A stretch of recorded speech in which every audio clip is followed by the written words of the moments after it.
Good morning friends. तो जो modern history का सीरीज चला रहे थे उसमें हम पिछले क्लास में देखे थे दयानंद सरस्वती के बारे में, यानी आर्य समाज के बारे में। आज हम देखेंगे स्वामी विवेकानंद के बारे में। ये कौन सा टॉपिक था? भारत में सामाजिक और धार्मिक सुधार आंदोलन। आंदोलन नहीं, मतलब भारत में धार्मिक और सामाजिक सुधार के जो अग्रदूत हैं उनके बारे में हम स्टडी कर रहे थे। और ये हम आपको 2-3 टॉपिक पढ़ा चुके हैं। उनके कारण क्या थे, राजा राम मोहन राय के बारे में और दयानंद सरस्वती के बारे में। आज हम देखेंगे स्वामी विवेकानंद के बारे में। राम कृष्ण मिशन, ये किनका मिशन था? स्वामी विवेकानंद का।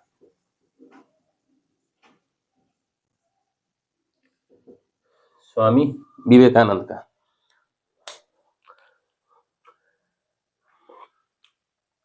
एक यहाँ 2 मतलब छोटा छोटा नोट्स है, और नोट्स लिख लीजिएगा कि भारत का राष्ट्रीय पितामह, भारत का राष्ट्रीय पितामह यानी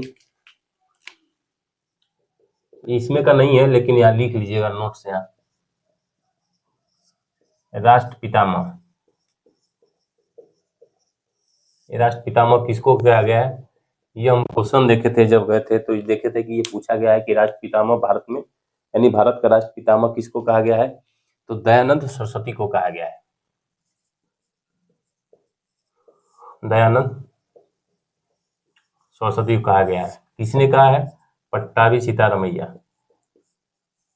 पट्टाभी सीतारमैया, पट्टाभी सीतारमैया। और ये तो राष्ट्रीय पितामह होगा। और दूसरा भारत का मार्टिन लूथर, भारत का मार्टिन लूथर कहा जाता है। भारत का मार्टिन लूथर कहा जाता है किसको? दयानंद सरस्वती को। दयानंद सरस्वती को भारत का मार्टिन लूथर कहा जाता है। तो राष्ट्रीय पितामह दयानंद सरस्वती को किसने कहा था? पट्टाभी सीतारमैया। और भारत का मार्टिन लूथर दयानंद सरस्वती को ही कहा जाता है। ये 2 नोट्स उसी में जोड़ लीजिए। आज हम देखेंगे रामकृष्ण मिशन के बारे में,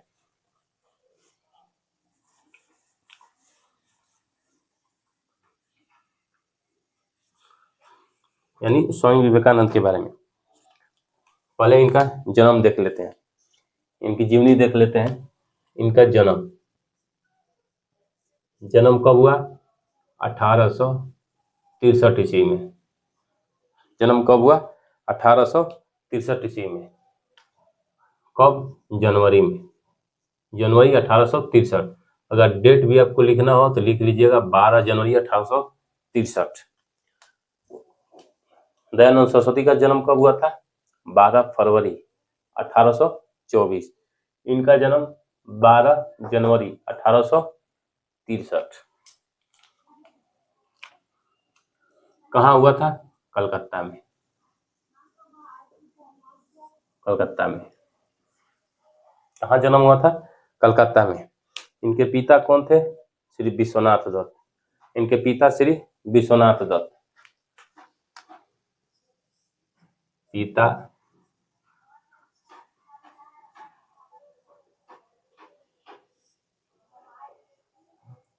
पिता श्री विश्वनाथ दत्त, माता भुवनेश्वरी देवी, भुवनेश्वरी देवी, माता भुवनेश्वरी देवी, पिता श्री विश्वनाथ दत्त। जन्म कहाँ हुआ? कलकत्ता में। इनकी मृत्यु कब होगी? 1902 में। मृत्यु कब होगी? 1902 में। यहाँ लिख लीजिए इनकी मृत्यु 1902 में। कहाँ होगी? कलकत्ता में, कलकत्ता में। दयानंद सरस्वती का जन्म कहाँ हुआ था? गुजरात में। मृत्यु कहाँ हुई? जोधपुर यानी राजस्थान में।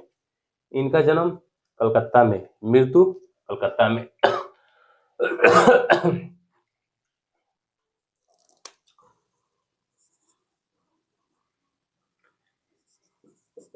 अब इनका जो बचपन का नाम था ये भी लिख लीजिए, बचपन का नाम।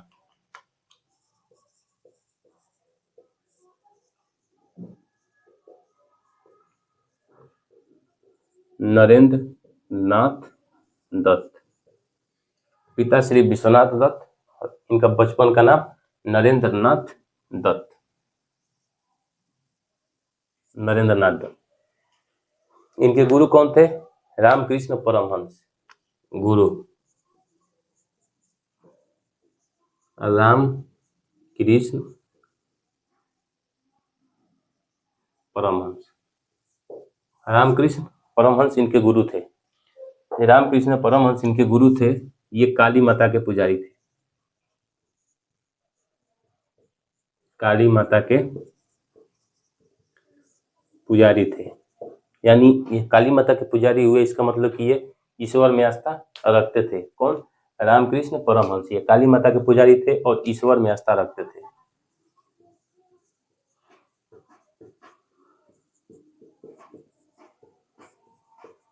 ईश्वर में आस्था रखते थे। रामकृष्ण परमहंस इनके गुरु हुए। ये इन 1880-81 में रामकृष्ण परमहंस से इनकी मुलाकात होती है। इनकी मुलाकात 1880-81 में इनकी मुलाकात किससे होती है? रामकृष्ण परमहंस से। किनकी? स्वामी विवेकानंद की। स्वामी विवेकानंद से होती है, विवेकानंद से होती है। 63 में जन्म में 17 वर्ष में इनकी मुलाकात होती है। किनसे? रामकृष्ण परमहंस। इन्हीं से इनको क्या हुआ? वेद और वेदांत का शिक्षा मिला। वेद और वेदांत का शिक्षा मिला। शिक्षा मिला किसने दिया? रामकृष्ण परमहंस ने। वेद और वेदांत का शिक्षा मिला। और मानव सेवा सबसे बड़ी सेवा है। मानव सेवा सबसे बड़ा धर्म है। ये शिक्षा कहाँ से मिली इनको? रामकृष्ण परमहंस से। जब रामकृष्ण परमहंस से ये शिक्षा मिली इनको, तो इन्होंने क्या किया? एक रामकृष्ण मठ की स्थापना किया। कब? 1886 में। रामकृष्ण मठ की स्थापना कब किया इन्होंने? 1886 में। 1886 में रामकृष्ण मठ की स्थापना किया। किसने? स्वामी विवेकानंद ने। रामकृष्ण मठ की स्थापना किसने किया? स्वामी विवेकानंद ने। क्यों किया? क्योंकि यहीं से यह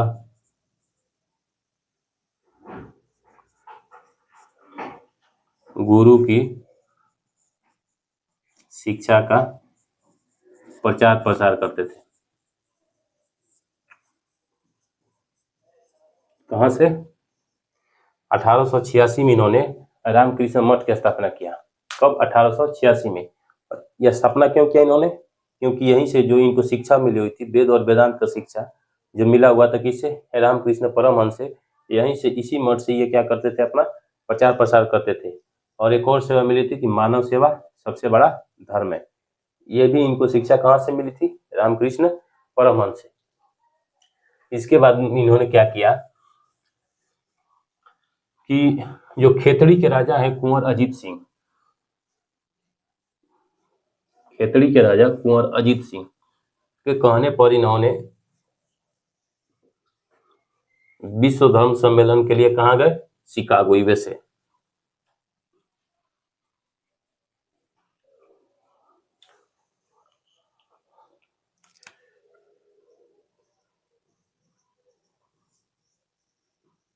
खेतड़ी के राजा कुंवर अजीत सिंह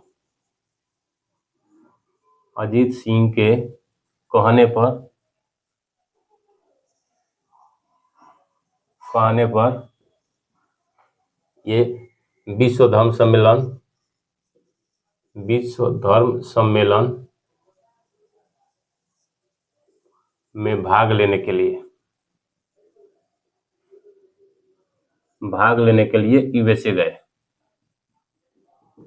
यूएसए गए। किनके कहने पर? कुंवर अजीत सिंह के कहने पर।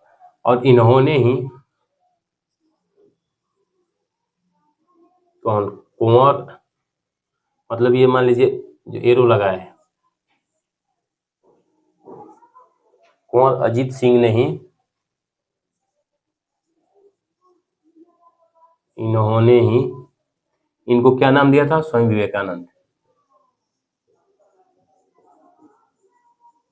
इन्होंने ही स्वामी विवेकानंद नाम दिया था। स्वामी विवेकानंद नाम कौन दिया था? विवेकानंद नाम कौन दिया था? कुंवर अजीत सिंह। कहाँ के राजा थे? खेतड़ी के राजा थे। और ये भाषण कब दिया? विश्व धर्म सम्मेलन यूएसए में कहाँ हुआ? शिकागो में। कब हुआ? 11 सितंबर 1893 को। 11 सितंबर 1893 को शिकागो, यूएसए, शिकागो में। यह है 11 सितंबर 1893 को शिकागो में इन्होंने अपना भाषण दिया।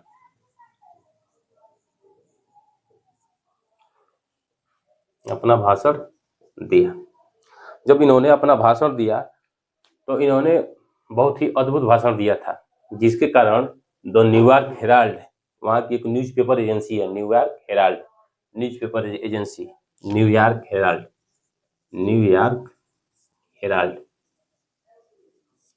ये क्या लिखता है? भारत विश्व का गुरु है। भारत विश्व का गुरु है। और इनको एक महान व्यक्तित्व माना गया है। किनको? स्वामी विवेकानंद को एक महान व्यक्तित्व माना गया। कहाँ पे? शिकागो में। कब भाषण दिया था? 11 सितंबर 1893 को। और ये पूछा गया है, ये डेट पूछा गया है, इनका भाषण कब हुआ था शिकागो में? तो 1893 में हुआ था। शिकागो कहाँ है? यूएसए में। और न्यूयॉर्क हेराल्ड जो न्यूज़पेपर था, उन्होंने भारत को विश्व का गुरु माना जब ये भाषण खत्म हुआ तब। और ये कितने वर्ष तक रहे? 3 वर्ष तक यूएसए में रहे। ये 3 वर्ष तक यूएसए में रहे। 3 वर्ष तक यूएसए में रहे। कितने वर्ष तक? 3 वर्ष तक। 3 वर्ष तक यूएसए में रहे। और इन्होंने वेदांत सोसाइटी की स्थापना किया। न्यूयॉर्क में वेदांत सोसाइटी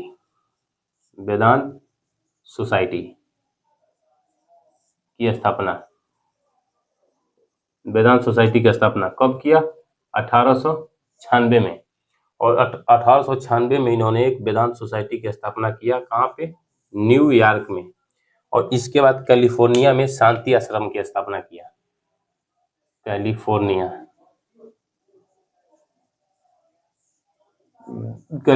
में शांति आश्रम की स्थापना किया। कहाँ पे? कैलिफोर्निया में। न्यूयॉर्क में वेदांत सोसाइटी और कैलिफोर्निया में शांति आश्रम की स्थापना किया। इसके बाद ये भारत आते हैं। कब? 1893 से 3 वर्ष रहे 1896। ये 1897 में भारत आते हैं। जब 1897 में ये भारत आए तो इन्होंने 1897 में रामकृष्ण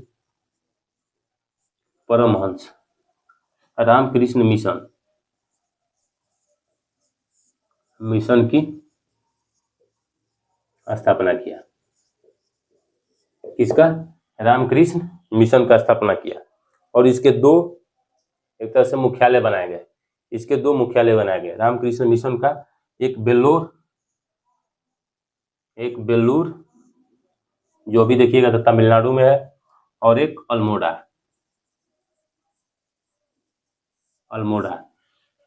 एक बेल्लूर और एक अल्मोड़ा। 1897 में रामकृष्ण मिशन की स्थापना होती है। और ये भी क्वेश्चन पूछा गया है कि रामकृष्ण मिशन की स्थापना कब होती है? 1897 में। कहाँ पे? इसका मुख्यालय था बेल्लूर, दूसरा अल्मोड़ा में, इसके 2 मुख्यालय थे। ये याद रखिएगा ये, क्योंकि ये भी क्वेश्चन में पूछा गया है कि रामकृष्ण मिशन की स्थापना कब हुई थी? 1897 में। जब ये पूछा गया है तो ये भी पूछ सकता है कि इसका मुख्यालय कहाँ है, तो बेल्लूर और अल्मोड़ा। अल्मोड़ा में मायावती स्थान है, अल्मोड़ा में मायावती स्थान है, वहीं पे इसका ऑफिस बनाया गया था। इसके बाद हम इनकी विचारधारा देखते हैं, इनकी विचारधारा कैसी थी। इसको मिटा देते हैं।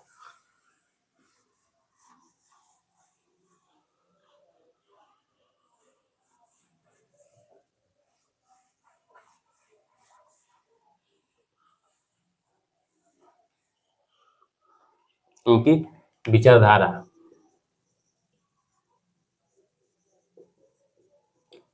विचारधारा जब ये रामकृष्ण मिशन, सॉरी, ये रामकृष्ण परमहंस से मिले तो इनकी विचारधारा बदल गई। ये पहले मूर्ति पूजा में आस्था नहीं रखते थे, लेकिन जैसे ही अपने गुरु से मिले तो जो गुरु से इनकी शिक्षा दीक्षा मिली तो इनकी विचारधारा क्या हुई?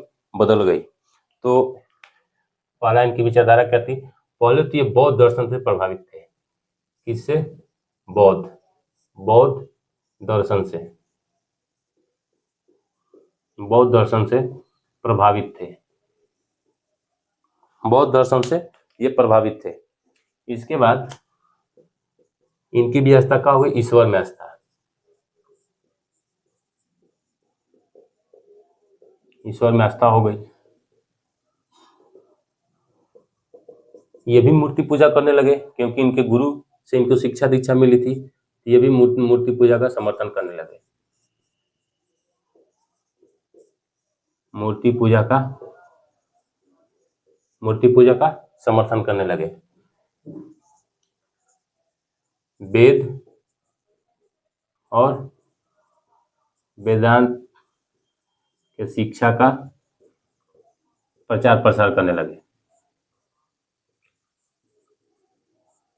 प्रचार प्रसार करने लगे। किसकी? वेद और वेदांत की शिक्षा। ये सब कहाँ से मिली हुई है? ये तीनों इनको रामकृष्ण परमहंस से, जो इनके गुरु हैं, उनसे ये शिक्षा इनकी मिली हुई है। और एक और क्या मिली थी? मानव सेवा सबसे बड़ी सेवा, मानव सेवा सबसे बड़ा धर्म है, सबसे बड़ा धर्म है। इनकी विचारधारा थी कि मानव सेवा सबसे बड़ा सेवा है, यानी सबसे बड़ा धर्म है।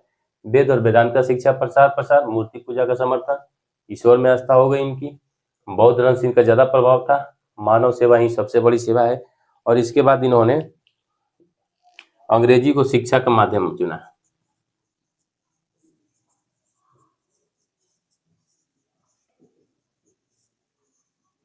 शिक्षा का माध्यम, अंग्रेजी को शिक्षा का माध्यम। स्वयं ही दयानंद सरस्वती में क्या था? वैदिक शिक्षा पर जोर दे रहे थे, लेकिन ये अंग्रेजी शिक्षा के माध्यम पे जोर दे रहे हैं। ये किस शिक्षा पे? अंग्रेजी शिक्षा पे। स्वामी दयानंद सरस्वती वैदिक शिक्षा पे।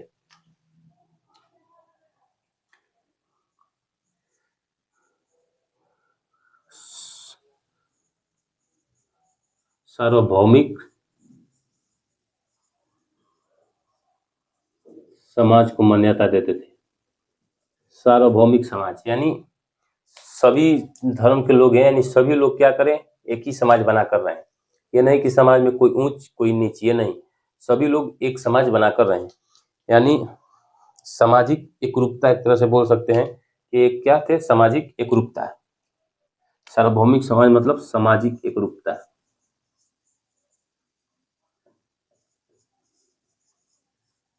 सामाजिक एकरूपता पर बल दिया,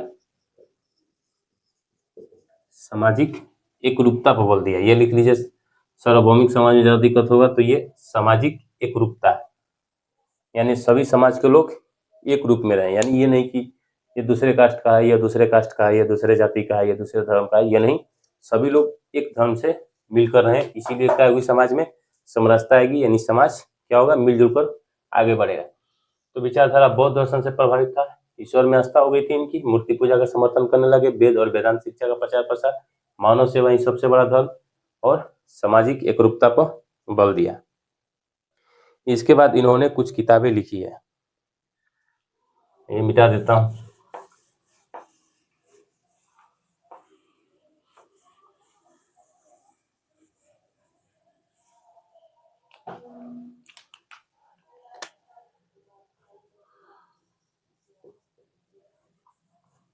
पुस्तकें हैं,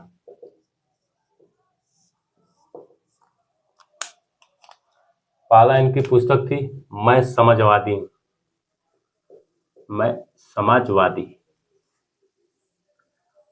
मैं समाजवादी हूँ। ये पुस्तक किसकी है? मैं समाजवादी हूँ। ये पुस्तक भी स्वामी विवेकानंद की है, मैं समाजवादी हूँ। इसके बाद राजयोग, कर्मयोग, राजयोग, कर्मयोग, प्रबुद्ध भारत,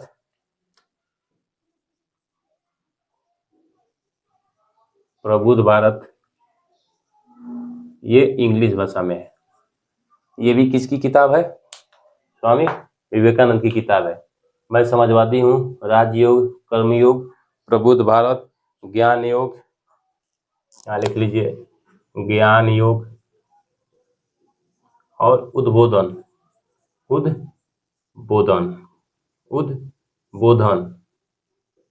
ये बांग्ला भाषा में थी। मैं समाजवादी हूँ, ज्ञान योग, राजयोग, कर्मयोग, प्रबुद्ध भारत और उद्बोधन, ये किन की पुस्तकें हैं? स्वामी विवेकानंद की। और इन्होंने अपील क्या किया था? स्वर्णों से अपील किया था कि स्वर्ण अपने पद का त्याग करें और सभी जो समाज है, समाज के सभी वर्गों के साथ मिलजुल कर रहें। इन्होंने क्या अपील किया था? किसमें? मैं समाजवादी हूँ। इसी किताब में इन्होंने अपील किया है स्वर्णों से। स्वर्ण मतलब कि जो उच्च जाति के लोग हैं, यानी जैसे मान लीजिए हिंदू, यानी ब्राह्मण में भी होगा जो मतलब जो सर्वश्रेष्ठ ब्राह्मण है, उसी को बोलते हैं स्वर्ण। यानी स्वर्ण हिंदू मतलब कि जो हिंदू में भी उच्च जाति का हो, इसीलिए बोलते हैं उसको स्वर्ण हिंदू। तो इन्होंने जो स्वर्ण वर्ग था उससे क्या इन्होंने अपील किया कि ये लोग अपने पद का त्याग करें और सभी वर्गों के साथ मिलजुल कर रहें। इसमें मैं समाजवादी हूँ, उसी किताब में। और 1900, इसके बाद नोट एक लिख लीजिए कि 1900 में जो सेकेंड विश्व धर्म सम्मेलन हुआ, सेकेंड विश्व 1900 में, इसमें भी भाग लिया, इसमें भी भाग लिया। 1900 में जो सेकेंड विश्व धर्म सम्मेलन हुआ, इसमें भी इन्होंने भाग लिया। कहाँ हुआ था ये? पेरिस में। ये कहाँ हुआ था? पेरिस में। ये नोट है। 1900 में सेकेंड विश्व धर्म सम्मेलन में भी इन्होंने भाग लिया था। और सम्मेलन कहाँ हुआ है? पेरिस में। तो ये रामकृष्ण मिशन के बारे में था, यानी स्वामी विवेकानंद के बारे में। आज के लिए इतना ही। अगर आप लोग को अच्छा लगा हो तो इसको ज़्यादा से ज़्यादा लाइक करिए, क्योंकि हम लोग के लिए मोटिवेशन वही है। और आप लोग को अगर बेनिफिट हो रहा है तो हम यही चाहेंगे कि ज़्यादा से ज़्यादा इस चैनल को ज़्यादा से ज़्यादा लोगों तक शेयर करें, ताकि ज़्यादा से ज़्यादा लोगों को क्या हो, इससे बेनिफिट हो। तो आज के लिए इतना ही। नेक्स्ट क्लास में हम देखेंगे कुछ और सोसाइटी के बारे में। इसके बाद हम मेन टॉपिक पे चलेंगे। तो आज के लिए इतना ही। धन्यवाद।